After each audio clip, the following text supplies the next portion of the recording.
"It's taken this one to convince me," he said in undefeated tones. "Until now, the evidence was insufficient."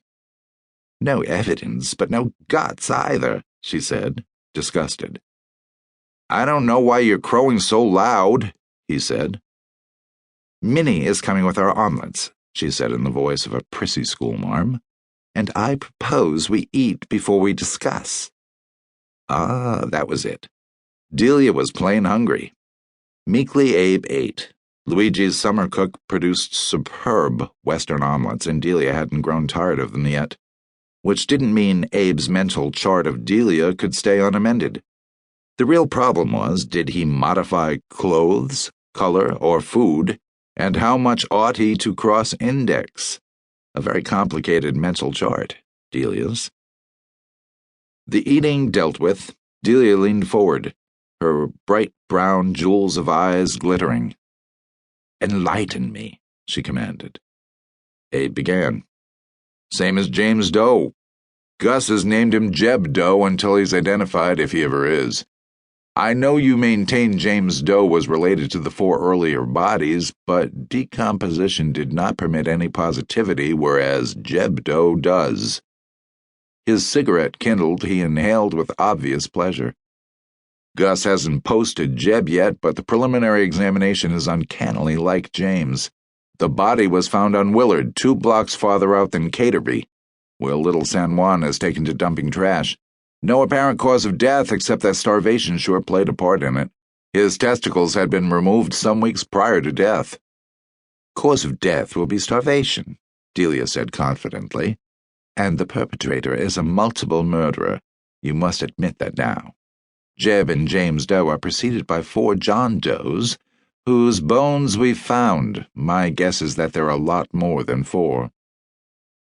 If so, not in Holloman. We looked back 20 years and found nothing before John Doe 1 in 1966. Abe puffed away luxuriously, then gazed at his dwindling cigarette in real grief. "Why do they go so fast?" "Because you're quitting, Abe, dear. And you can't have your next ciggy until after dinner tonight. Are you sure there are no other John Does elsewhere in Connecticut?" "At this moment, yes, but I'll have Liam and Tony repeat our inquiries." Abe smiled wryly. "At least we can be pretty sure no bodies will turn up in idyllic rustic settings.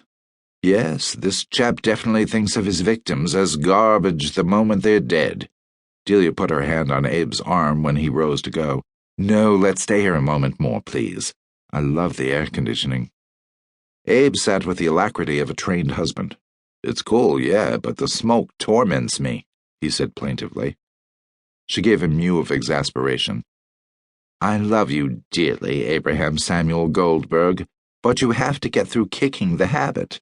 And in one respect, Jews are like Catholics. They find it easier to suffer one torture when they have to suffer more than one. Well, I am not sweltering in county services just so you can A, swelter, and B, withdraw simultaneously. Set your mind where it ought to be, on Jeb Doe, not the Marlboro Man." "Sorry," he muttered, wrestling a grin.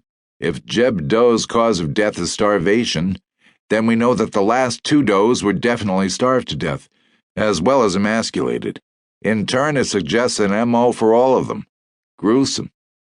"Yes, quite horrible," said Delia, grimacing. "It's a very unusual way to murder because the degree of premeditation is truly formidable. I mean, it takes weeks, if not months, and can be stopped at any time. While it may not be messy, it's certainly the opposite of most murder."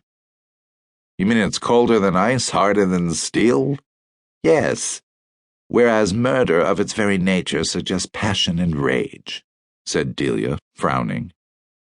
"How would anyone light on starvation as a modus operandi? You'd need a dungeon." Abe's freckled face betrayed dismay. "We have had our share of underground premises in Holloman lately." "Exactly," Delia cried, excited. "Starvation is a Middle Ages form of murder. Endowed with dungeons galore, the less civilized monarchs indulged in starving people to death.